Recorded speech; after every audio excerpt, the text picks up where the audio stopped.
Bismillahirrahmanirrahim. What is amenorrhea? Amenorrhea is cessation of menstruation at any age. That is called amenorrhea.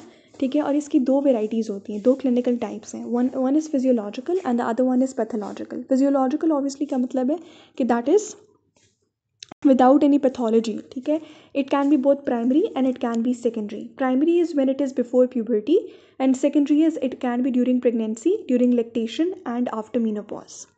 ठीक है, जो pathological है ना, that can be concealed, we can call it false. ठीक है, and it is true और the real one. False हमारे पास क्या हो सकता है कि there can be congenital and acquired problem in the outflow tract. ठीक है, so there is a menstrual fluid that is being produced but it can not be expelled out because of the blockage in the menstrual in the outflow tract. ठीक है, और दूसरा हमारे पास क्या है, दैट इज़ रियल. रियल जो है that can B both primary and it can be secondary. जो प्राइमरी है that can be because of any problem in the hypothalamus, in the interior pituitary, in the ovaries और in the uterus. ठीक है जी, कि आपके उन areas में अगर हाइपोथैलेमस है तो that is enable to produce LH/RH. Interior pituitary है तो it is enable to produce LH and FSH. Ovaries हैं, ठीक है ना, उनका कोई प्रॉब्लम है कि वो ईस्ट्रोजन प्रोजेस्टेरॉन प्रोड्यूस नहीं कर पा रही.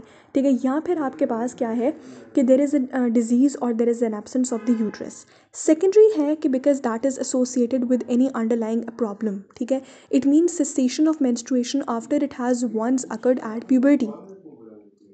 यहाँ पे जो आपका प्राइमरी वेराइटी थी ना of the true pathological amenorrhea, तो उसमें हमारे पास क्या था कि आपके पास मेंस्ट्रुएशन प्यूबर्टी पे होती ही नहीं है, it never occurs. But secondary में क्या होता है कि because of some underlying abnormality menstruation is occurred once before in life but it is not continuing any more since a few months. तो that can be because of an underlying problem. ठीक है ना, जैसे कि आपके पास diabetes mellitus हो गया, hyper या हाइपोथायरॉइडिज्म हो गया, यानी कि आपके T3 T4 के लेवल्स ऊपर नीचे होने की वजह से, या it can be because of Cushing syndrome that is very high levels of cortisol. ठीक है, तो ये हम इन सारे मसलों में हम पढ़ते रहें कि there is some associated infertility associated with these problems. तो इन्होंने यही लिखा है कि it mean sensation of menstruation after it has once occurred at puberty because of hyper और hyperthyroidism, diabetes mellitus and Cushing syndrome etcetera.